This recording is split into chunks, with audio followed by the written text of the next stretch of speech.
Hello, good evening, and welcome to Winners and Losers. Phil, I think, is on for the first time realised what the new intro is. It's just new music. What? It's just new music. We had to change it. We are getting copyright slammed all over the place. What? So why can't we use a call to the original? I'll have to find the call to the original. I actually had a guy from a band on the other day saying, "Listen, my band plays this music. You can use any of the songs you want, any clips from it, but completely free. So I must go back and do that." Honestly, I work with a fella who's in a band who's just gone big in England, and he's out touring around all the festivals and everything. I can get him to give us a song if you want. Yeah, but we'd end up being sued because he's gone big. We can't. No, I'd say, here, Gary, give us the song, and he'll say, "Well, there's another band as well that have given text me him a link. You text him, and I'll look up the link for this other band, and we'll see what we can." But that song is atrocious. Do you know what that song is like? You know when you're stuck in the queue for Santa at Christmas with the kids, and there's 5 million kids, and they're all throwing those things, mince pies and custard and everything at you, right? That's what that song is. That was horrific. That was like a nightmare. That was something that Stephen King would have at the intro. We've had issues with the intros because we keep using in music that's royalty free, and then it turns out it's not fucking royalty free. They're lying to us. I've explained this already. But look, winners and losers. Me and Phil this week, we're going to bring a couple of winners and a couple of losers to the table, but people in the chat can bring winners and losers as well. So what to do is, we'll give you a shout when we're coming to the end of a winner or a loser, and you can throw in some suggestions, and we'll do this for an hour or so and then get out of your way. Can I just say, Kev O'Sullivan, I see you there in the chat. Relax, man. Twitter's still going to be the same. Don't need to worry about who owns it. It's all going to be grand. Your man's buying Twitter, is he? Yeah, Elon Musk is buying Twitter because he's bored. They must make serious money on ads on Twitter, do they? Isn't Twitter like, haven't been struggling to make any money on Twitter? I don't see loads of ads on Twitter. I thought that's where you'd make it from, and it's free to sign up to it. So where do you make the money on it? On those, it's on your data, isn't it? They say your data thing, yeah. So don't worry about Kev. Doesn't matter. Like, if you're going to rely on American social media to be your voice of liberalism in the world, and we're banjaxed, because let's be honest about it, it's all mad. It's all owned by someone, and they tell us what to say. So it's all grand. Red Steve says Gav's trying to say he steals music without saying he steals music. Exactly. And you know what? It's not me that picks it. It's not me that picks it. It's usually the intro comes to me with the music on top, and genuinely I get the link going, look, there's the music that's being selected. It's royalty free. It's all good. And then when you play it, somebody comes along, some third party comes along and went, we're monetizing that video because you've taken non-royalty free music. So, Gav, imagine for the lads anyway who are there who are actually quite new to the Twitters, not Twitters, to the LFC LFC Daytrippers. If to the lads who are just joining, I'm just going to say, if you think this was mad for copyright, go back to the old podcasts, and we used to intro the podcast with me singing a version of a song with new lyrics but over the top of it. So, not I hope you get that show on YouTube if you're getting done for random. You used to play this tune and sing along to it. Yeah, that was right. Random song. You used to have a song for each week for the highlight of the week. You could get away with, I think, on audio podcasts, but not on YouTube. YouTube are like absolutely, like they're all over you. Yeah. Winners and losers, though. Everyone knows how it works. We talk about the winners and the losers from the weekend's football, and I don't know, Phil. Where would you like to start, winner or loser? I'll let you go first. I'm going to try out a random one for winner of the week. I said it to Gav. I was blown away last night. I know people won't join in because there's so much to talk about, particularly after that Everton-Liverpool match and the game that Everton should have won and didn't. But for me, the winner of the week is Tottenham Hotspur's kit against Brentford, right? I am a really old person. So for me, I was watching match today too, and they throw up the highlights, and I'm like, they're going, did I change channel? what's Carl Fletcher and Luis Rodriguez doing playing here? And there's Sunday Bandili. What's going on? And basically the kit is the Harchester United kit. You didn't need to colour it in or anything like this. It was just immense. I was waiting for what was your woman's name? Linda Block to appear on the television. Yeah. and a bus to explode in the background and the stand to fall down and all sorts of madness going on. It was a mad programme, that wasn't it? What was your man's name? Remember he was there was a little kid who was the Irish fellow, who was the Irish actor, and he started screaming at the television because your man got run down or something like that. It was just immense. But yeah, for me, winner of the week, that Tottenham Hotspur kit. They're made by Nike. Why can't we have insanely mad Tord kits or ridiculous kits? I believe the possible ones that are being leaked for next season, I believe the second and third are a bit mental. The second in particular. But do you know something? I've seen that Spurs jersey, but I've never seen it in that light, to be perfectly honest with you. Mohammed says, blame me. Mohammed is the one that does our intros. Everyone knows that. He says, but screw them. Let Musk buy YouTube, then we'll all be fine. Yeah, there you go. Look, the Spurs jerseys, I think it's a shame. Yeah, I must look at it in a different light. Find a non-copyrighted picture we can show up and everyone can see. Honestly, pictures of it up, no problem if you want. Can you? All right, Grant. Yeah, I should be. I'll try. Don't do it from the front, right? The one I got a little bit disappointed when I saw it from the front because it was all sort of thing. But when they showed them lined up for a free kick, right? It was like Sky's, like Dream Team from about 3 years ago. Deadly. Okay. Well, do you want me to go and try find you the Spurs jersey and throw it up on screen? Stephen O'Grady, Monday Bandili, not Sunday. Oh, sorry, Sunday was his cousin. That's where I was going wrong there. Is it a tour jersey? I think it is the tour jersey, yeah. Oh, hold on. Is it like a purpley and a greeny in it? Yeah. But it's like the shorts are purple and from the back it's Harchester. See if we can do a side-by-side comparison. Harchester and Spurs. This is really interesting. This is like the use of graphics. I love it. Okay, I love it. Hold on. You don't get this in other podcasts because normally they're organised and have it ready to show up on screen. Yeah. No, because this, we don't work like that, don't we? No, really. No. Is it this one? That's the one, but from the back. From the fucking back here. Hold on. Share screen. It doesn't look like that's not doing it justice. You had to see it on the television. I'm off now. Good luck. It's not winner of the week anymore. I've had enough. Okay, it is a strange looking yoke though, isn't it? It is, but the shorts are the same colour as the jersey, and the socks are the same colour as that purple that's in the jersey. So imagine all of that together, and it's Harchester United. It's brilliant. On television, it's brilliant. Liverpool once had a jersey around 2012 or 13 where there were odd socks. Do you remember that? Yeah. Do you remember the absolutely insane Warrior one that had odd socks? That was purple. There was a hint of purple in that one as well. That was a Luis Suarez jersey because it had one white sock and one purple sock. Can you confirm this from Veranda Chief? Because I don't know as much about this as you do. Wasn't there a sniper at Wembley in that stupid football dream team show to take a footballer out or something? Yeah, and the bus blew up in the tunnel, and another fella crashed his car off a cliff. Didn't Luis Rodriguez die as well at some stage? He had a heart attack or something. It was everyone. At the end of each season, there was a tragedy. The plane crashed at one stage as well. They had a plane crash going to a European game. Right. Literally, if you signed for that club, you'd only have 50-50 chance of making it out at the end of the season. Okay.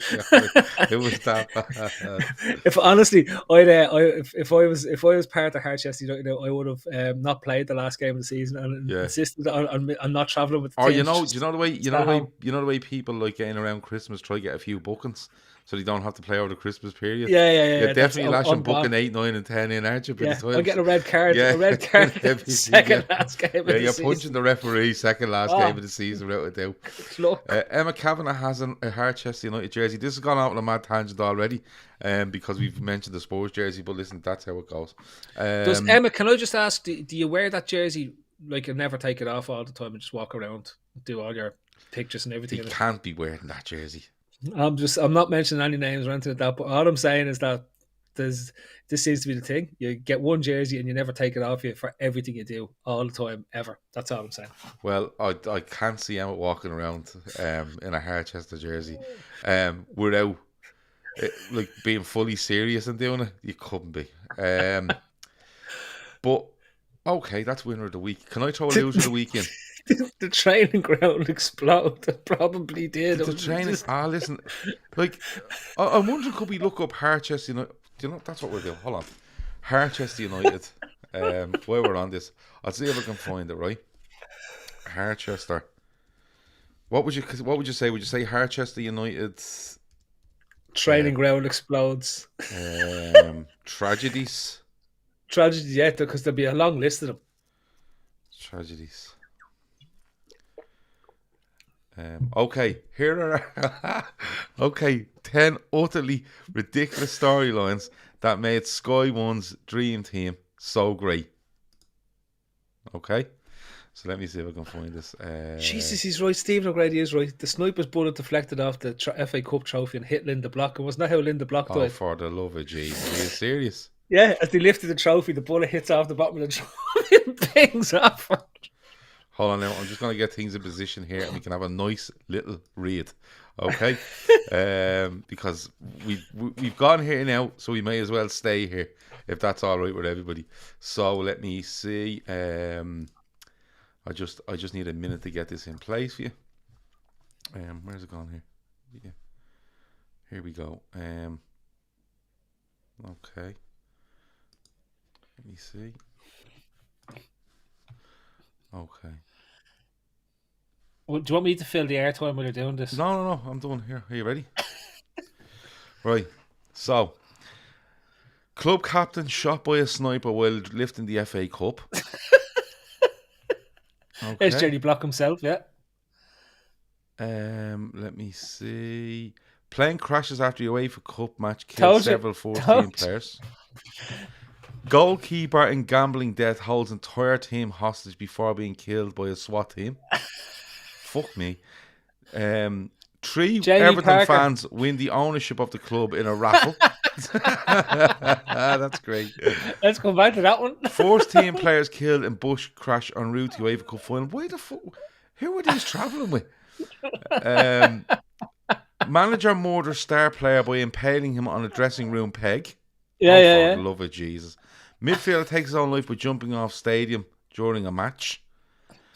Club pays Italian fans to incite racist abuse in attempt to fix a Champions League match. There we go. Former manager suicide bombs team bus in Millennium Stadium car park. How did he get away with this? That's just what it was. Everyone thought that was fun. That was fine. Yeah. What a show! What a show! You can't go wrong with that. That is unbelievable. Travelling on a team bus for Harchester, I would have insisted I drove to the matches myself. Nah, you're grand. I'll drive there.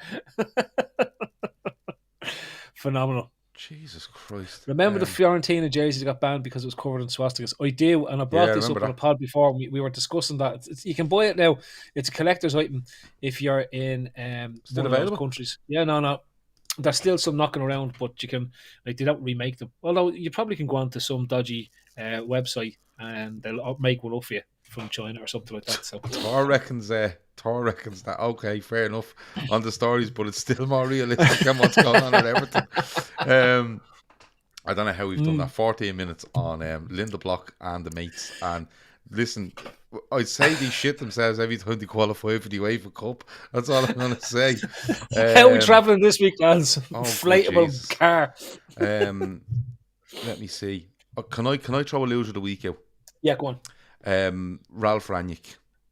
Ooh. And it's more in dare I say, I'm feeling a bit sorry for him because Ten Hag has announced that he will take over Manchester United from next season, and poor Ralph Rangnick has to endure all these players that have been absolutely abysmal for him since he's come in, saying things like, let's concentrate on getting that top 4. Let's get back to winning trophies like Manchester United should. Let's all pull together. All sorts of fucking snippets from them when Ten Hag is announced. And then they go out and they serve up that absolute bullshit at the weekend away to Arsenal. A man that's lost a child 3 to 4 days earlier turns up and is their best player on the day. And probably the most committed player on the day. And Ralph Rangnick must be standing there, Phil, going, this is an absolute shit show. Look, it's hard to put him as loser of the week. The whole United thing is just it's a collective spiral into the abyss that we're not that far removed from, right? This is their Hodgson period, but they've gone from. Do you know what frightens me a bit, Gav? How quickly it spiraled out of control. How quickly they went. The one bad appointment, appointing Moyes directly after Ferguson, that moment alone, that choice alone, allowing Ferguson to pick his successor, that choice alone has put them into this. So bringing Ten Hag or whatever his name is, Eric Ten Hag, in to take over, it doesn't really matter because, and this is why I'm not as concerned, because when Klopp came in, he'd already come into a functionally a machine that was built to deliver what needed to be delivered for Liverpool. So he was the final piece of the jigsaw from a coaching and football administration point of view. Okay, they tried it with Rodgers, didn't work because Rodgers wanted to be in charge. Out the door you go. We have a process, we have a project. This is how it is, right? United still don't have that top level in their football club. They don't have their structure set up. They don't have their director of football, sporting director, whatever you want to call it. They don't have their team set up that ensures that when they're in place, that it is a foundation for success for a strong manager to come in and work from. The whole thing is all over the shop. The closest they've gotten to it, they've thrown him out of the club. They threw him out because they didn't like the brand of football, and that was Louis van Gaal. Right? And I'm not saying it would have lasted and it would have worked, but it was the closest they got to getting any semblance of their own sense back. So when Rannick turns up with this reputation of being able to set up and create this structure and create this piece around the club. And he was originally brought in, if you remember, as a consultant to decide who gets the next managerial job. And allegedly, he's the one who's chosen Ten Hag and organised the appointments and all that type of stuff that goes on. But Ten Hag isn't set up with the same structure he has at Ajax, where they've already got a strong board, a strong sporting director, a strong recruitment, a strong analysis department, all that type of setup. They have a completely disparate functional base that he's going into. So if you're going to ask me if Rannick is the loser of the week, no, he's a product of Man United, who are essentially the losers of the season. And I'm calling it right now. They're the losers of the season, right? It's not even. I get the whole season thing. It's if you're going to come out with statements like that during the week, different players saying this, that, and the other, back it up. Yeah. And back it up for even for the fellas that's there now, who, if by all accounts, is responsible for bringing this new manager in, and they all seem to, be on board with this new manager coming in. And now a lot of them have stayed silent because they probably think, I'm out of here, I'm not fucking going through this again. They probably don't rate him. He seems fairly well rated across Europe. Ten Hag, I think it's a huge job. I think the structure thing is right, but it's, for me, just watching that the weekend, like Jono says, they were dominating Arsenal till the penalty issues, but I don't know if they were. And I think Arsenal, don't get me wrong, United were the architects of their own undoing on at the weekend, and Arsenal were a bit the same.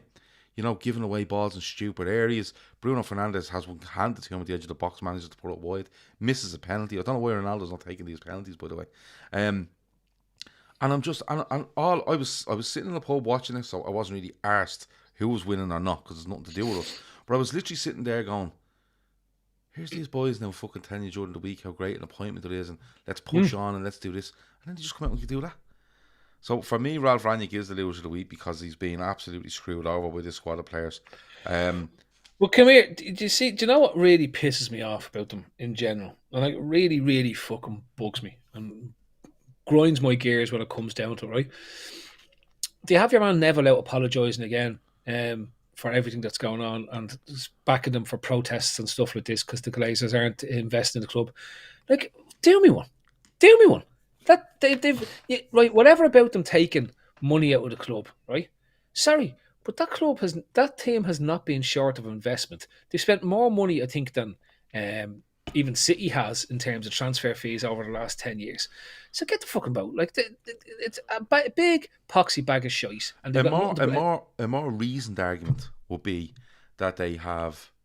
I think the argument around the stadium is an okay one, but I think that if I'm Gary Neville, I'm going in there and I want to make.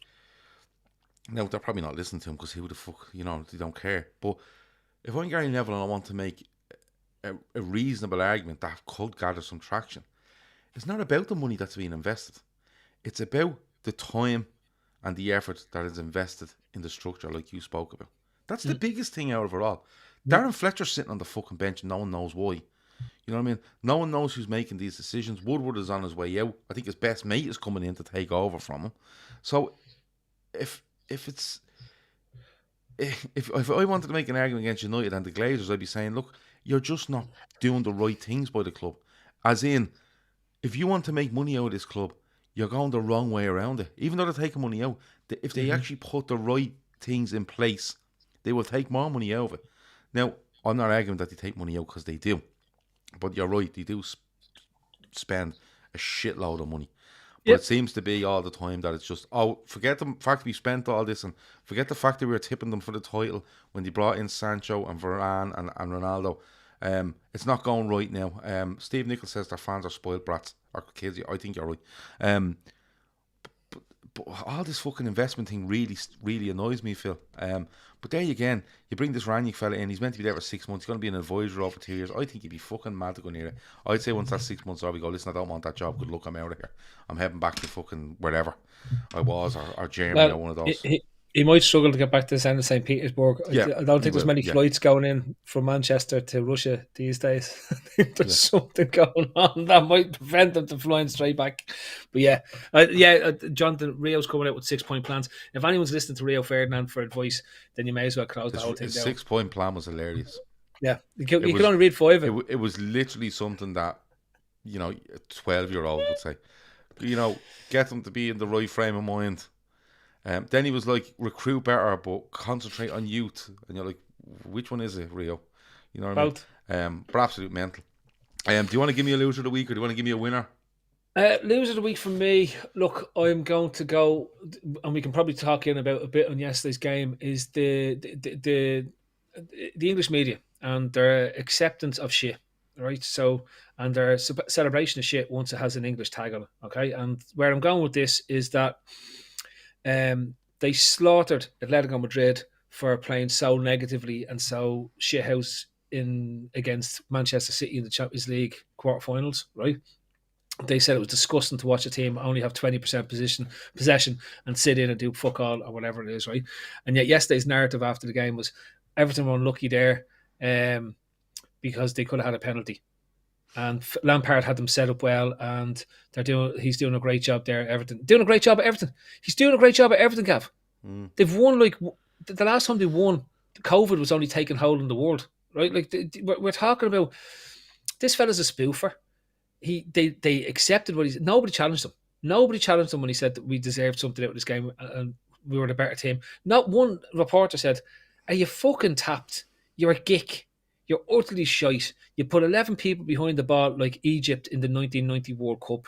You put them all in the box and you hoof the ball as far as possible. You're claiming a magical penalty that wasn't a penalty because your player stood on the defender as he tried to throw himself in front of him. In fact, it was a free out, and he got booked for diving.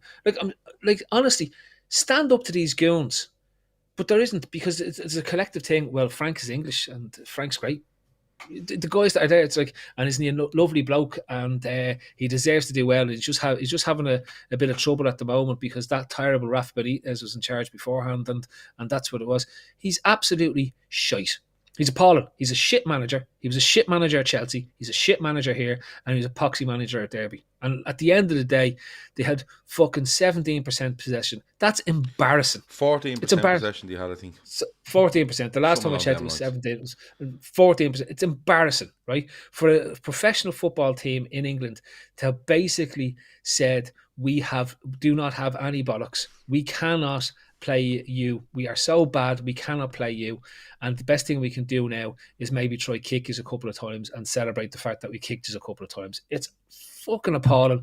And yes, they'll celebrate. And as I said to you, when Lampard came in and did his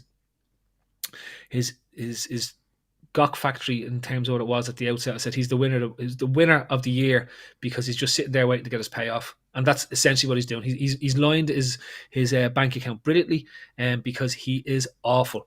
Awful. And they have what Ashley Cole is one of the coaches. Drunken Duncan Ferguson is one of the coaches. They got like, come on, let's be honest. This is appalling, right? And I hope Everton go down. I hope Everton. I swear to God, I hope they go down. Well, They're a horrible, disgusting club. They need to go to the pits of the earth. Them United and the whole lot, but yet they're absolutely poxy. Bin stuff. I never want to see Everton in the Premier League. I hope they just disappear. I hope they go out of business, right? I hope they just vanish into extinction, administration or something like that. I think. Do you know something? I think the way they played yesterday has kind of turned a lot of Liverpool fans. Because if they'd have come out there yesterday and even tried in some way and got beaten 2-0, Liverpool fans were in, best of luck, obvious goal, we're going on to do whatever we're doing. But I think there's a lot of Liverpool fans out there that watched that yesterday and says, you know what? Fuck them now, because that was atrocious. Everton had 9% possession in the first 20 minutes. The ball was in play for 16 minutes in the first half out of 47. Completed pass for the game. Liverpool 700, Everton 95. Look, the whole thing around that yesterday was, and I see this all the time, and before I say this, there's loads of clubs that can kind of go down the route where I'm about to go down. I don't think the media are massive fans of Liverpool, right? I think certain sections of them don't like, and I've said this loads of times, there's certain sections of the media are at a certain age where when they were younger, and in particular former players that are pundits, when they were younger, they played in the mid-80s, 70s, or mid-80s, or whatever it might be, and Liverpool were winning everything in front of them. And Liverpool ruined them as a footballer or a football fan in the 80s. And then Liverpool went away, and people could pat them on the head for 25, 30 years, even though the European Cups and stuff won in between. And now it's coming back, and we won't let go of Man City. And the big problem is, when it came to December, early January, people were, Man City will run away with the title. They were doing fucking programs on them every day on Sky or BT about how great they are and how they're going to do this and how they're going to do that. And Liverpool seem to be the bad guy in all this because Liverpool are daring to challenge Manchester City. Have they got a right to challenge Manchester City? Yeah. Should it be feasible that they're able to do it over X amount of years with the source or the input that Manchester City have financially? Probably not. But Liverpool have build something in a different way that can absolutely compete with Man City. Now, yesterday, okay, I went to that game and there was so much going on that ground. It was bedlam. It was brilliant. I enjoyed every single minute of it. But Everton didn't play well. Okay. Anthony Gordon goes over 2 or 3 times in the first half when he's barely touched. Okay. Then he does it in the box and the ref has to act. Because it's in the box, he either has to give the penalty or he has to do something about it. He does something about it, and Andy Robertson loses the plot at him because he's obviously had enough now. He's done it 2 or 3 times. All right? The one with Matip, he goes looking for Matip. It's not a case of running through and Matip clips him or he stands on Matip by mistake. He goes looking for Matip. And the referee sees it and says no. I'm sure it went to VAR and get checked. But I'm seeing stuff today like, They want word from the PGMOL. Everton fans are saying it's corrupt. They're looking for compensation if they go down by a point because of the Rodri stuff, earlier on in the season. It's absolutely insane. And the biggest thing about it was, right, for me yesterday was, Richarlison goes down 3 times yesterday in the first half. One when he clears a header. He heads a corner away, right? He goes down 3 times. The Everton fans are delighted that he goes down. They're cheered, they're dancing in the fucking stands, like, right? He takes God knows how long to get treated and goes off the pitch, to which is a hero's fucking, farewell as he goes off the pitch, and then he runs back on, not a bother on him. And the Everton fans think this is great. They've again completely lost all track of what they need to do, but would rather look and see how it's affecting Liverpool. I would stop Liverpool from playing. I would stop Liverpool from attacking. That's more important than this thing in front of us, that if we go down, they absolutely face financial ruin if they go down. The money that's owed, the money they're losing, the new stadium, the cost, it's Armageddon stuff. But they, again, yesterday were more interested in how is this affecting Liverpool. Everton didn't play well yesterday. If you actually look through it, they've a shot from Corey, they've a shot from Demarai Gray, they've won across the box from Anthony Gordon, and they've won from Richarlison, which Alisson saves, and then mocks Jordan Pickford. Other than that, they do nothing in the game. That wasn't even a shot. that was like just a ball played in. Like you can't call that a shot because it's neither a shot nor a cross. It's just He a hits ball. it, and Alisson saves it. But honestly, it's sometimes you see deflection failing stuff. You know, like the United stuff. Or we deflect from the fact that we're spending shitloads of money by saying, "Oh, the stadium and this, and the owners," right? Like Gary It's Neville no wants them. stadium. Gary Neville wants them to spend 3 billion. Gary Neville wants United to spend 3 billion and then leave. Like, for fuck's sake, you know what I mean?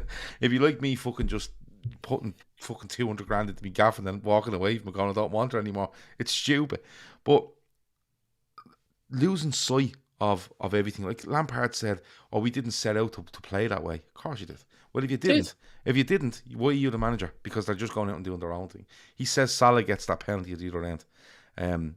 Doesn't, because there's proof of Salah not getting penalties against Everton in Anfield over the course of the last 4 or 5 years. Because there's even tackles where he gets banjaxed after the thing that goes on. Like I go back to it, Gav.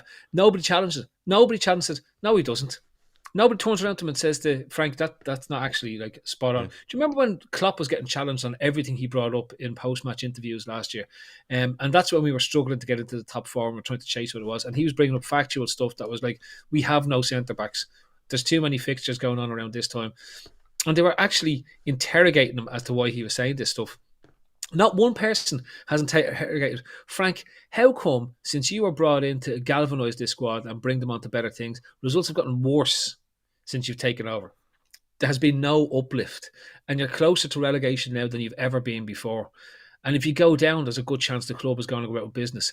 Does that not keep you worried or keep you up at night? And then let him crack as one of his little jokes, and they all go ha ha ha, and then that's it, and away to go. Like, But come on. the thing I'd be asking Lampard yesterday was, look, I've no problem with them coming in and putting 10 behind the ball. Loads of teams do it. I've no issue with it, right? But when they get the ball, like I've seen loads of teams come to Anfield, 10 men behind the ball, but when they get it, they look to run it out from the fence or, you know, maybe leave a man a bit further up to try bounce balls off and try walk. They done none of that. They done none of it, right? And then they go 1-0 down. And there's one in the second half where I think it's 1-0. It would have been 1-0. And Iwobi breaks down their left-hand side. And the fella beside me said, this is okay, because look around you. As Iwobi's running down, this fella says to me beside me, he said, this is okay, look around them. And when you look, Everton have one player trying to get in the box. One. Liverpool have 4 or 5 players back. Gets taken off Iwobi in the end. But I'd be asking Frank Lampard, Frank, when you got the ball, why didn't you try to do something? When you went 1-0 down, why didn't you try to do something? When you brought Solomon Rondon on, why did you stay with 10 men behind the ball? You know what I mean? Why didn't they lose Godfrey in the warm-up. Why didn't you do something different? Why didn't you change the system? He done nothing. He sat like a lame duck, hoping against hope that something out of this world would happen, and they get a point, and he go, oh, isn't it great? But even at 1-0 down, regardless of the penalty claims, they are not trying in any way. Liverpool actually present them with opportunities. They don't do anything to hurt Liverpool. Gordon, I said it earlier on the show I think he's a good player, but I think his reputation is going to precede him now, where every time he hits the deck, referees are going to be going, wow, hold on a fucking minute. Do you know what I mean? It's one of those. Benitez would have kept him up. I don't care what anyone says. He'd have them in a far healthier position than they are now. And, you know, Benitez is the villain and all this, but at the end of the day, Frank Lampard comes in, he brings in Dele Alli, he brings in Donny van der Beek. You know, and we're not. You simply cannot pin it all on the fact that Luca Dean doesn't play for Everton anymore, because it's just ridiculous. You know. No. So I'll tell you one thing: they've all made the mistake they've all made, and it feeds into this as well. Every single manager, including Ancelotti, has played Pickford and goal. Well, Pickford, a bit like when I said when United make statements, you have to back them up. Pickford was appalling yesterday. He's garbage. Not even in what he does goalkeeping wise. Falling on the ground, picking up balls from the Harden, taking 50 seconds to take kickouts.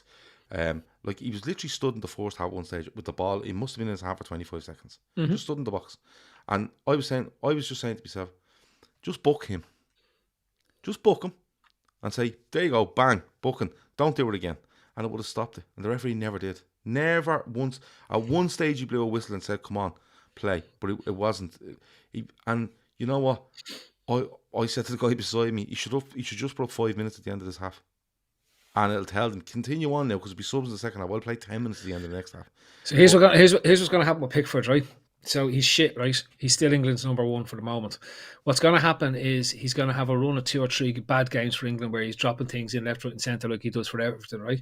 Then he's going to get dropped, and then he's going to vanish, and he's going to end up playing for West Brom or one of those teams that's the same. West Brom, or what's the other one that they all play for? Watford, or those teams that Hodgson always ends up in. One of those teams, shy teams. Anyway, right? So that's where he's going to vanish. He's another, the same way Paul Robinson vanished after his time. Scott Carson, Ben Foster, those lads, Green. Rob Green, they all just vanish. And then they've already got his replacement. The next version of Joe Hart is there in Harry Ramsden. He's absolutely fucking geek. And like myself and Shane talked about it last week. Ramsden is another example of a shit goalkeeper who makes an occasional spectacular camera save, and they just think he's fantastic.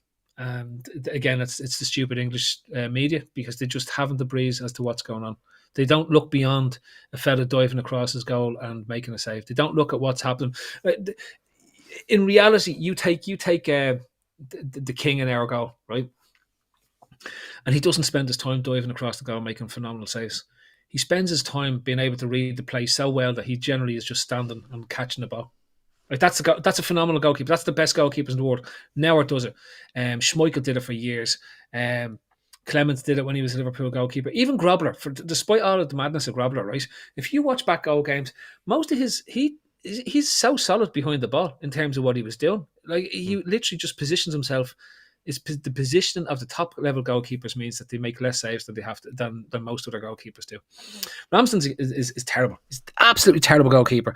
I saw Arsenal fans jumping up and down, and I've seen people on here telling me that I was wrong, that he's a decent goalkeeper. He's awful goalkeeper. And again, another one straight out of the Joe Hart tree of football, where it's all about what you look like when you're diving across your goal as opposed to what you're actually doing.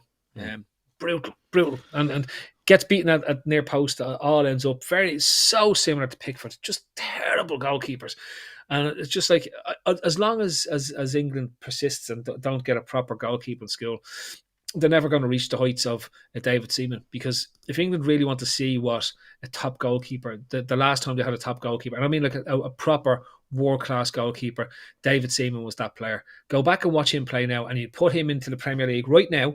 Put David Seaman right now, peak David Seaman into the Premier League right now, and he will be so far above every other English goalkeeper that's in that league. I've seen a deadly clip earlier of Nigel Martin, actually some saves by Nigel Martin.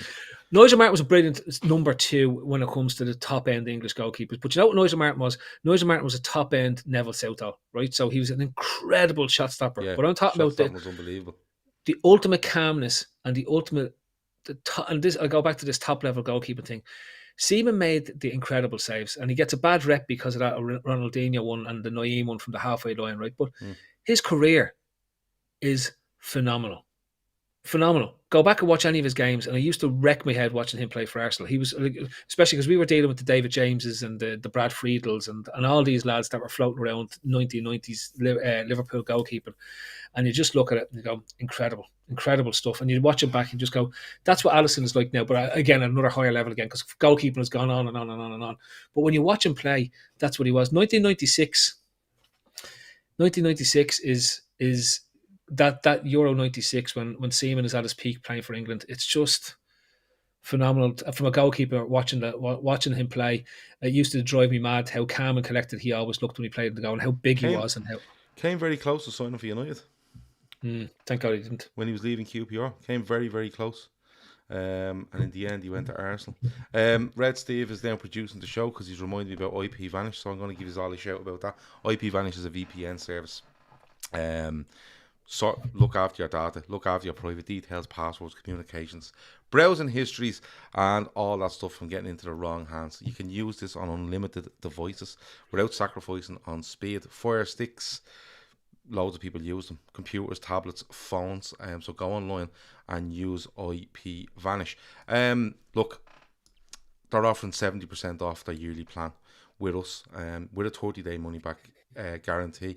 So it's basically you're getting 9 months for free.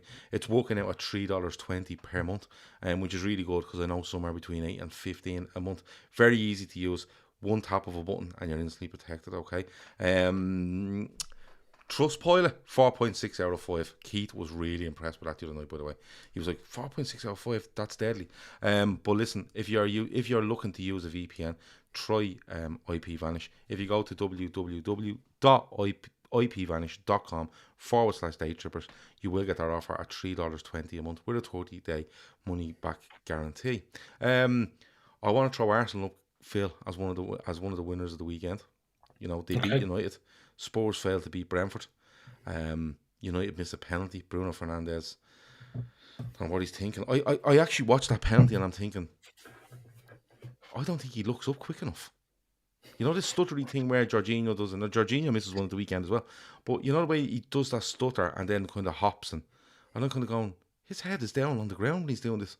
But Arsenal for me, big winner of the weekend because they were starting to be clawed back in a bit. By Spurs and United to a certain extent, but that win coupled with Spurs' draw with Brentford puts them not in pole position but in a strong position with 5-6 games left. They do still have to play Spurs. I'm really looking forward to that North London derby. What are you laughing at? Yes, I see it. I see it. Yeah. Yeah, I think he has a little book of them at home. He does, definitely has. He does. Yeah, I'd say he wrote them. You know, I'd say he wrote them in his 20s. I say he gets going, so I'll take these he gets so excited when I mention Seaman because he's going Ronaldinho. Let's read it out. We read it out because it's after 10. He says Ronaldinho was tested for drugs after the match and it was confirmed he was on Viagra, as there was no way anyone could lob Seaman from 45 yards. So there we go, Brandon Cheese, joke of the evening. But Arsenal, Phil, we seem to be talking about this every week. Arsenal, Spurs, United. But that's a big one for Arsenal close to the end of the season. No, it's not. Do you think it goes another way? Yeah. Do you? Yeah. Do you think Spurs do it? Yeah. I'm really nervous about our game against Spurs. Are you? It's the one when I look at the remaining fixtures. Spurs have decided not to take shots anymore, though. You seen that? I did, but they could wear that Harchester jersey and that'll just confuse the hell out of us. The stadium will blow up or something and we won't know what's going on. A sniper or something like that, shoot Mo Salah. Like, who knows, right? But honestly, when I look at it, I'm going, they're so Jekyll and Hyde. I said this weeks back, right? And I said, Arsenal's biggest problem is as soon as the pressure comes on them to do something, like it was easy for them to raise their game against United, but people forget their form in the last 5 games, they've lost 3-1-2. You know, do you know what I mean? Like that's not the form that gets you into it. So in reality, somebody is going to put, what have we got, 5 games left? Yeah, I think it's 5, yeah. One of those 3 teams is going to put a 4-game winning streak together. And would you back Arsenal to do it? No. Would you back Spurs? Yeah. Of the teams that's there, right? And it's I'm just of the teams Spurs that haven't had a shot on target in the last 2 games. Home to Brighton, away to Brentford.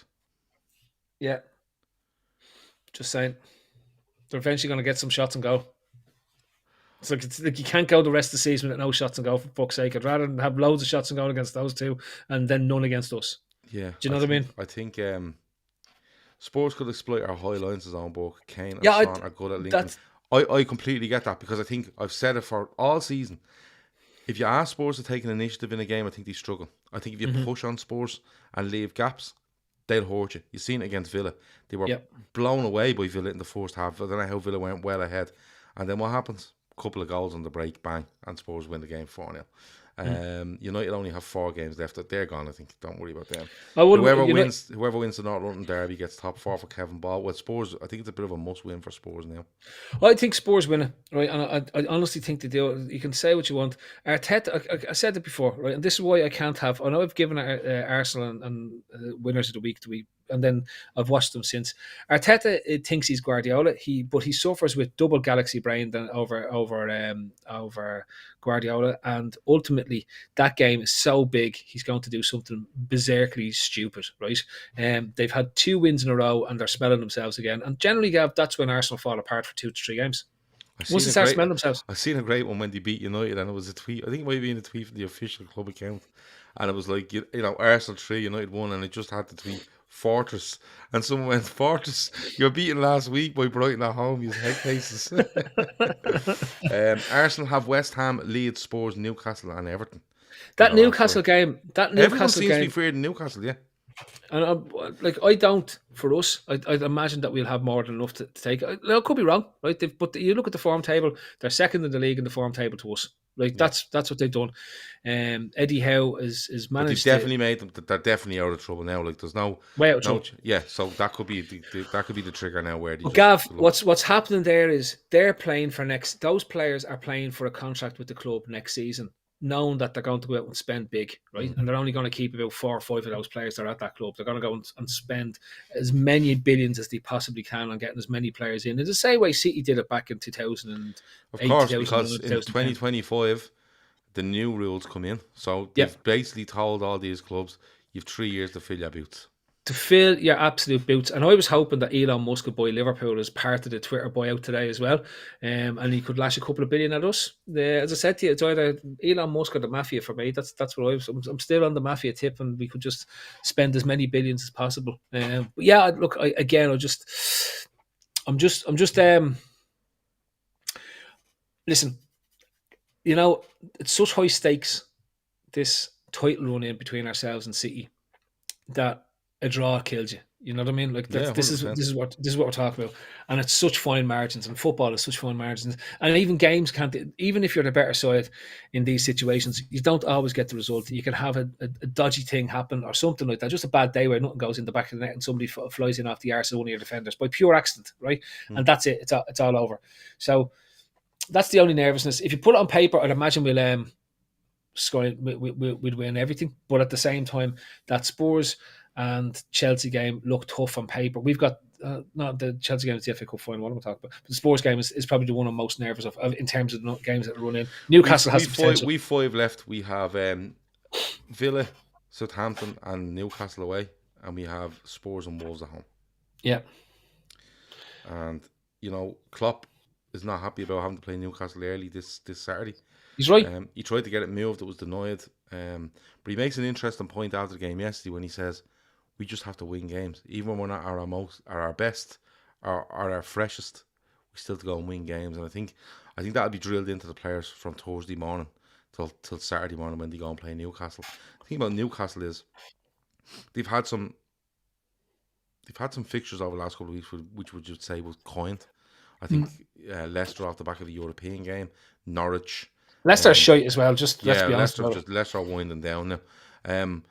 But Liverpool, I think, with the squad they have and who they can bring into the team, I think should have enough. All things being fair, I just don't see any of them teams taking points out of Liverpool. I really, really don't. But for me, as I said, Arsenal are definitely a winner of the week because they were starting to get reeled in. I think Spurs went level with them, and now I think it's a 2-point gap with so many games left, but they do play each other, so it's going to be very, very interesting. I know Arsenal have gone away to Chelsea and won. They've beaten United at home now, but I'm kind of with you. I think the North London derby. If Arsenal win it, decides it. If Spurs win it, it's just back in the melting pot with 3 to go, and you know we'll have fucking. Do you remember Spurs were going for the Champions League about 15 years ago, and they all ended up with food poisoning away at West Ham on the last day of the season. That's because they got in the Harchester bus. I know. I think weren't they beating away at West Ham and Arsenal won and got the Champions League spot. Yeah, they had food poisoning. They all had dodgy lasagna. That was when Martin Yall was in charge. Yeah. It must be 15 years ago now, was it? No wonder they have the Harchester jersey on. So there you go. If anyone has any winners or losers, throw them in. Now, genuine ones that we haven't spoken about before, throw them in because we're going to do another 10 minutes before we leg it. Phil, any winners, any losers, it's up to you. You can go wherever you want. Winners. Bayern Munich for winning their 4,000 titles since 2010. Fair play to them. 10th in a row. Yeah, 10th in a row just means that it's what the Premier League's heading towards. Well, it would be if it wasn't for Liverpool, really, wouldn't it? Even at that, if City win the league this year, they'll have won 4 of the last 5 titles. Would it be 5 of the last 6? Mm-hmm. Something like that. Yeah, but it is. It's Barring the likes of a Dortmund doing something to Bayern. Yeah. The Premier League looks very similar. Yeah, and we don't like to think of it like that because we've been involved in such tight races with City up until now. But ultimately, they're getting across the line.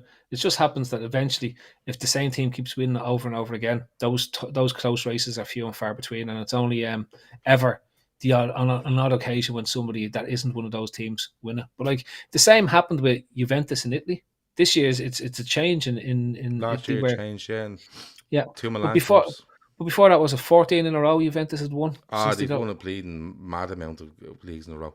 Yeah, I think they don't go down for match fix 2006, and I think they might come back, and I think they win every league bar one. And they back in 2000, or they're back in 2007, and then they win the league in 2008, and then they win it right the way through until 2020. Yeah, like, that's what ridiculous.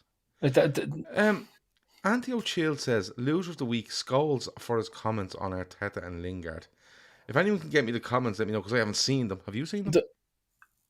The Scholes comment is around that he said that Lingard told him that the dressing room is a disaster. He said this live on air. Okay. And if you said something about Arteta, I don't care.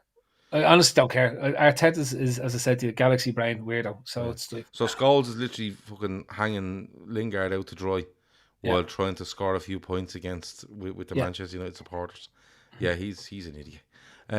Burnley, winners of the week. Yeah, they've beaten Southampton and Wolves in the last two games, putting more attacking players on the pitch, and Davo's right, they weren't playing the same sport a couple of weeks ago, but they look like they've just decided, fuck this, we're going to attack a little bit, and that's probably the strongest part of our game is the forward players we have in McNeil, Vidra, Weghorst, Rodriguez. There's a couple of players there that they just gone, fuck it, let's go for it, and they've pulled 6 points out of 6. So Burnley's next game is away at Watford, while Everton host Chelsea.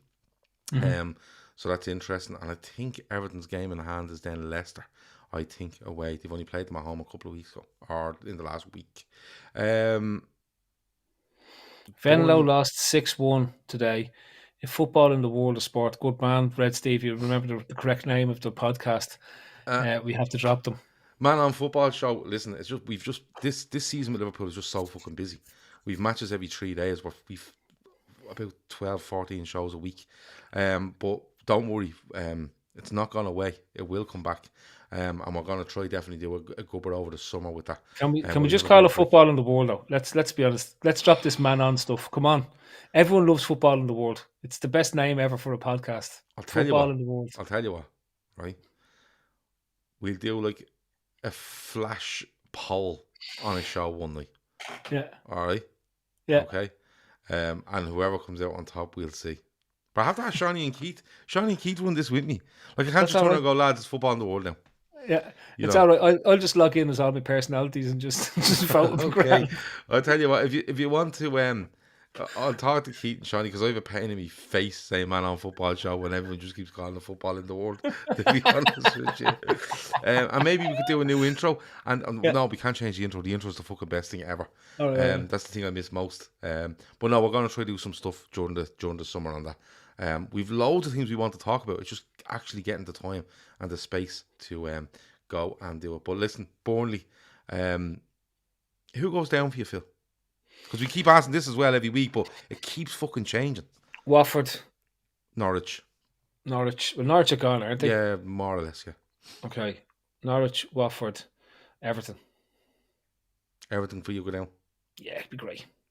I was talking to a couple of Evertonians over the weekend, and one of them on Friday night just said to me, sitting having a drink, and he said to me, if they're in the bottom three after tomorrow's games, he said, I think they'll struggle, because they've always had that little point or 2 or 3 point buffer, and it was always kind of saving them no matter how poorly they were playing. And they get a win against Newcastle, they get a point against Leicester, and they're just holding that off all the time despite losing to Burnley. But he reckoned that if they went in the bottom three and had to win to get out, even though that game in hand had to win to get out, that's where he feels. Who's the game in hand against? I'll get you that. Is it Leicester? I think it might be. I think it might be Leicester away, because they had to play Leicester twice in this run-in. I think Everton's games, they finish away to Arsenal. Right? Right. So that could be Arsenal looking to get into top 4. Yeah? Yeah. They play Chelsea at home. They play Leicester away. Leicester. They Yeah. play Brentford away. They They play play Watford. Watford away. Yeah. No, they're playing Brentford at home. Brentford at home. Sorry. So I think Brentford they at have. I home. think they've Chelsea Brentford at at home. home. Palace at home. Brentford at home. And Chelsea at home. And they're playing Leicester away, Watford away, and Arsenal away. 57 left. Yep. 1, 2, 3, 4, 5. No, 6. 6. So they're playing Everton this Sunday, Leicester then on the 8th Chelsea of this May. Sunday. Chelsea this Sunday, then Leicester on the 8th of May. Watford then 3 days later on the 11th. Brentford on the 15th. Everton then Palace on the 19th. And And the then 22nd to Arsenal away. Arsenal away on the last day of the season. And I think Leicester away is the game in hand. Yeah. Um, Honestly, I hope to God they go down. Horrible club. I think they're in serious bother either way, to be perfectly honest with you. I know, but I'd rather just be gone. Then you don't ever have to consider them again. You'll never see them again. Well, Richo63, an Everton fan, says, evening, still believe we are going down. Burnley will beat Watford and us to lose to Chelsea. And you see, if Burnley beat Watford and they lose to Chelsea, they'd be 5 points off them with a game in hand. With 5 to go. Yeah. Burnley would have 4, they'd have 5. And you'd struggle to see if people are kind of pinning the hopes for Everton on Brentford at home and Watford away. I think they have. They're kind of pinning on that, but there's nothing from Everton to say they go and win them. The other thing is, Chelsea have to win that match this week to make sure they don't get pulled back into that top 4. If they win that match this week, that late winner the weekend kind of helped them. It does help them, but if they win this week against Everton, they'll be on 68 points, right? So if you just look at it and say the other two don't play, that means they'd have a 10-point gap on Spurs, right? If they don't win it, if they were to lose against Everton for whatever mad sake, and Spurs were to win, all of a sudden Spurs are within striking distance with 4 points with 4 games to play, 5 games to play for the thing that's there, and Arsenal could go within 2 points of them. That's suddenly two. I keep saying it. Suddenly 2 spots can open up as opposed to 1 spot. Yeah. So Chelsea need to win. This is classic Tuchel fall away towards the back end of the season, right? He looks like he's having a mare because he's actually confirmed that Rudiger will leave the club and has basically turned out that it's because of the financial restrictions placed on us.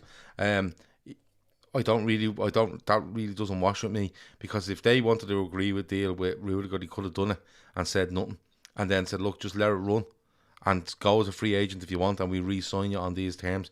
Do you know who's blessed they won matches before Christmas, before they sacked their manager? Who? Aston Villa. They're in a terrible run of form. Steven Gerrard is a busted flush, right? And they're awful. They're awful. Right? At this moment in time, they're on 27 The only points. thing I would say there, Phil, is... They've dropped like a stone. They have dropped like a stone. The only thing I would say there, Phil, is I'm wondering how many of those players has he kind of told at that club, or has given the indication at that club that they're just not good enough and he doesn't want them. And if a lot of them, though he still has to play them, have probably down tools a little bit, and he's probably seeing that coming. They're bored of seeing that coming. But yeah, I fully agree with you. If there was 12 games left instead of 6, you'd start to worry about them, because they're falling a bit like Brentford did. Brentford have come back. Chris Brack says they're 4th in the form table. Brentford are, they're just... Ericsson has made just a huge difference to them. So Spurs are talking about signing them back at the end of the season. I'd take him at Liverpool tomorrow. Genuinely. I would genuinely take him at Liverpool tomorrow. I think he's a fantastic footballer. People think Villa will do something against City the last days of Kevin Ball. Not a chance. Not a chance. No. Ante O'Chill says, here's the Scholes quote. It says, I think Arteta is a disgrace there. He shouldn't be allowed to do that. Scholes said, if you see it again, he actually goes to the crowd to try to influence the referee's decision a little. He does. When the goal is disallowed for Arsenal, but they're looking at a penalty, he's actually going to the fans. You can see him going to the fans, like, make more noise behind that screen. But I don't know how much difference that makes. But Arteta's like a lunatic running around the place. This goes back a bit to my earlier point. Like, having fellas like Jenas and Danny Mills and Danny Murphy and Scholes and these guys with zero personality that nobody wants to watch on television just doesn't make any sense. It makes no sense. It's just basically, you used to play for England, you come on the television. Like, show me some insight. I'd rather have somebody who has a bit of colour. As much as Souness says mad things at times, I still prefer listening to him because he gives an opinion, whether it's factually thought out or whatever, that's fine. But he gives an opinion and it's an opinion. You know what I mean? Like there's colour to him. He's interesting to listen to. These fellas aren't interesting. They haven't got anything interesting to say. They offer no insight. And if the only insight they can give up is, well, I was told by such and such that everything is terrible. So basically, you've been told by a fella who's been more or less binned by the club for the best part of 2 years that couldn't find another club that wanted to sign him, that the club is terrible. Interesting. Why don't you find one that's really happy at the club and ask him what does he think of things? And if he turns around and says that now you have a story. You know what I mean? Like that's it's always the ones who are already unhappy that are happy to go and tell their mates whatever. Oh, it's like it's awful. It's all, I honestly, I struggle to watch any post match. And even half-time stuff. I do as well. I'll be honest with you. I'm going to really do. I hate Neville and I hate Carragher. I know this doesn't play out well, but the chummy and this Mika Richards Roy Keane thing. My God, there's nothing more terrible. That's the era we're in, Phil. We're not in an era. You see, we're not in an era anymore where it's.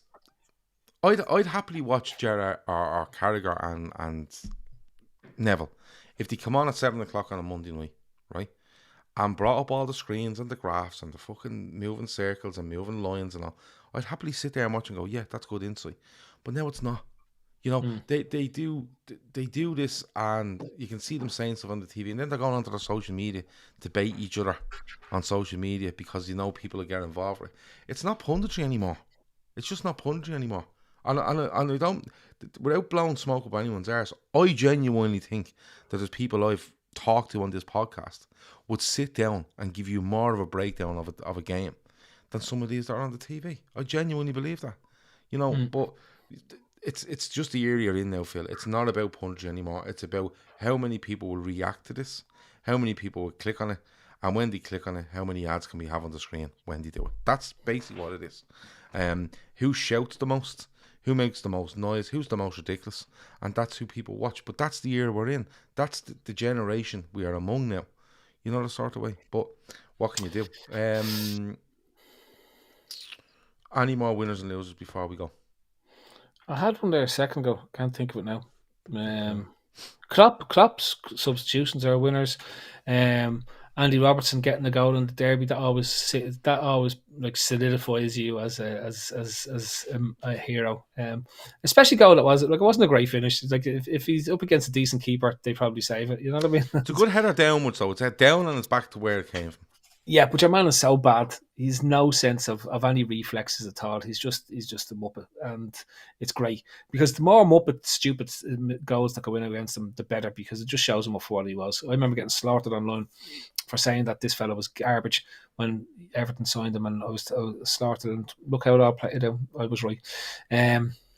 And again, he's just because he's English. He's made loads of saves at Sunderland, and people don't realise we had to go through that with a Sunderland goalkeeper, and they're crap. You know what I mean? So, that's what it is. So the Alisson for his fall on the ground, definitely a winner of the week.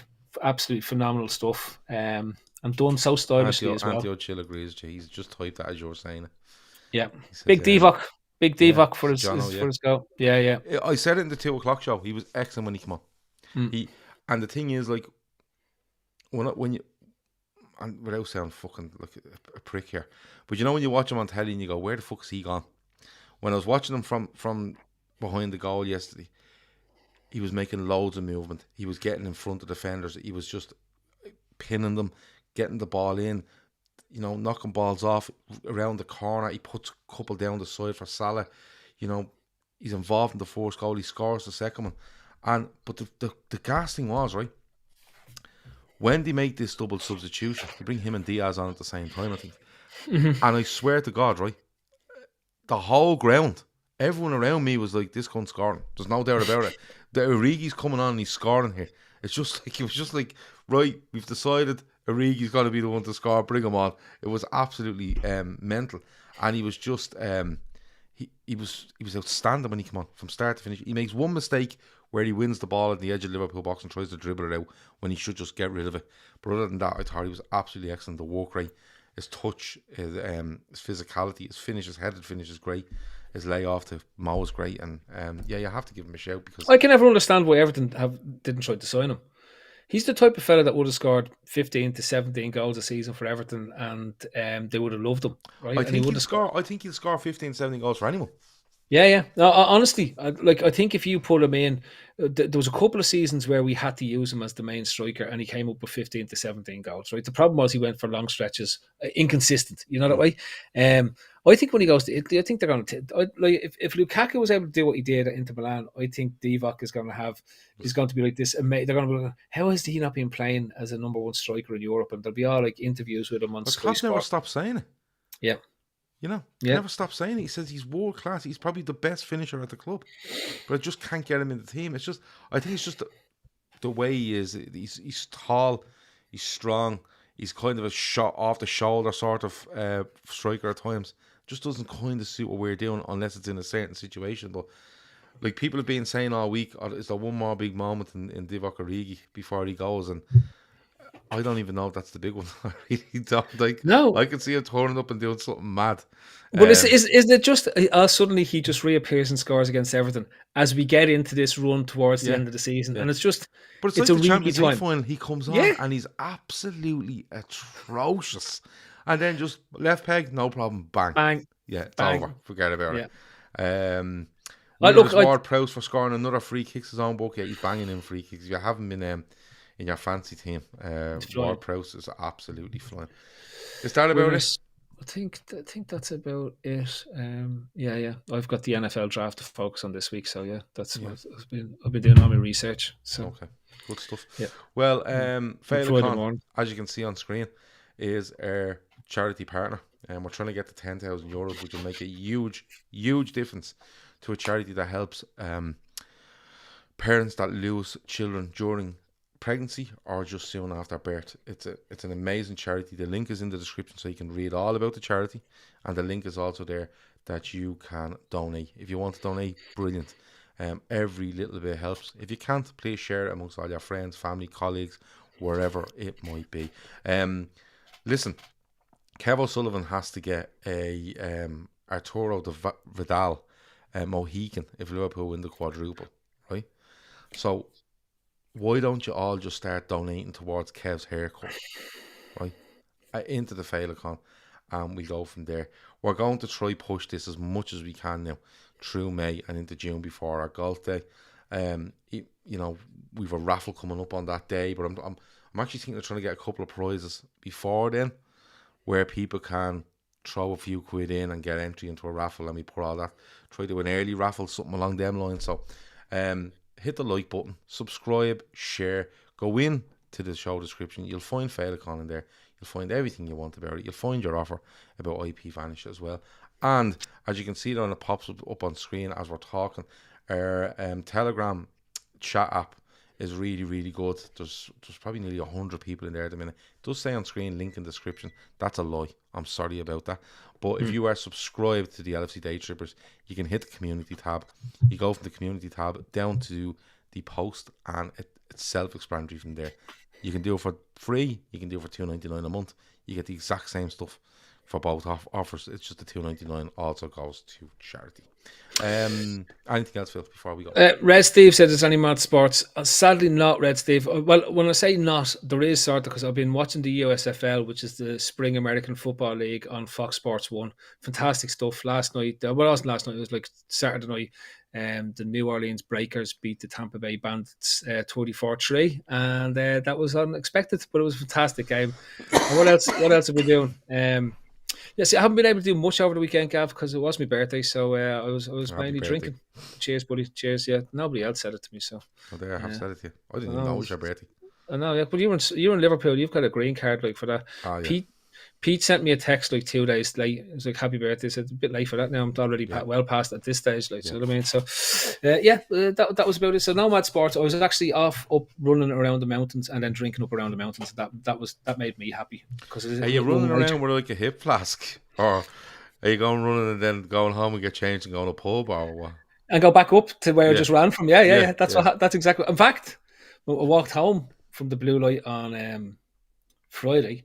And walked down the track that I'd actually sort of hiked up earlier that day because it's great. And I brought all the kids down the mountain with me as well. So it was little like family Swiss family Robinsons floating down the mountain. Fantastic time. Yeah, Nice one. it's all good. And we managed to get all the children home safely, and that was good because you didn't want to lose any of them in the woods. No. That wouldn't be good, right? Because you get into trouble for that stuff. So that was it. Vidal is too tame for Kev O'Sullivan. I think he needs to go full Peter Snakebite right out across the darts player. Imagine Kev O'Sullivan looking like that. That'd be amazing. Chris Brack said he would get the Brazilian Ronaldo haircut. That to me now is the one that you want to see. Do you remember the bit where he just kept the Chris front Brack bit? said he would get the Brazilian Ronaldo haircut if he won the quadruple. Did he? Yeah. Oh my God. Red Steve says Mohawks make you taller, Gav. Just saying I need to be slimmer, not fucking taller. So don't be worrying about that. Gone from the blue light. Where are you living? Ballant here. Not giving away my location. I live in Ray Dicko's shed. Yeah. He's a very close neighbour and colleague of Ray Dicko Dickinson. Laura asked me, did I get my reporter card for the World Games? You'll have to wait and see. Yeah. He's genuinely looking into this, by the way. If you think he's lying, he's genuinely looking into it. Myself and our old friend Nilo are thinking of heading over for some alternative commentary on okay. Chris Brack reckons the Brazilian Ronaldo haircut is a complete lie. But we have to ask Chris Brack, and we may need to get the answer off in another show during the week. If people donated towards Féileacáin and put in the comment for Chris Brack's haircut, would Chris Brack do it? That's what we need to know. See, we need to start putting people on the spot here, Phil. Like, the last time we were doing this, fucking Keith was going to jump in the canal now. Do you know what I mean? Yeah. We need to get more like that. Do you know what I'd love to do? I'd love to find the golf simulator and have an 18-hole game of golf with me and Andy. Right. But while we're having a few drinks, mic'd up, playing. Yeah. Like the random chats we used to have, but in a golf simulator while we're having a few drinks. All in when are we doing? How long are we doing the Féileacáin one for? We were hoping to get it done by the 10th of June when the golf day is on, but if it doesn't happen, we're going to keep going until it's done. So I don't know how long it's going to be. Okay, because I've got a race on the 23rd of July, so hopefully it doesn't go on that long. But if it does, if we go past the 10th of June and we haven't done, then I'll start looking for sponsorship for what I'm doing on the 23rd of July. How does that sound? You'll go to give that to Féileacáin. I'll give all of it to Féileacáin. Right, there you go. Right. That's a 35-kilometer adventure race, so it's my opener for the season. So that's okay. What I'm going for. Chris Brack says I'll cut your hair, Gav. I'd rather do a 24-hour pod. I'm looking into a possibility of a 12-hour pod where we just get people randomly on, like literally they could be in work, and we just bring them on and go, how's it going, and talk about all sorts of messing. But genuinely, it won't be a football one. It'll be just complete not that messing. So that could be something. But as I said, it'll only happen. But I was going to do a 12-hour pod, right? But only if we got so many donations. So if the donations stop, we just stop talking. Yeah. You know what I mean? So the donation would fuel how long the pod would go for. But look, we're trying our best. We're going to keep trying. We're going to knock our heads together over the next couple of days or week or so and see what ideas we can come up with to see how we can get this kick-started properly and go from there. That has been Winners and Losers for this week. I should be back tomorrow with you for the Cop Update at 2 p.m. Definitely be back with a midweek fix preview of Liverpool versus Villarreal tomorrow night as well. Thanks a million to Phil. Thanks a million to everyone in the chat. It's been an absolute pleasure. Over now.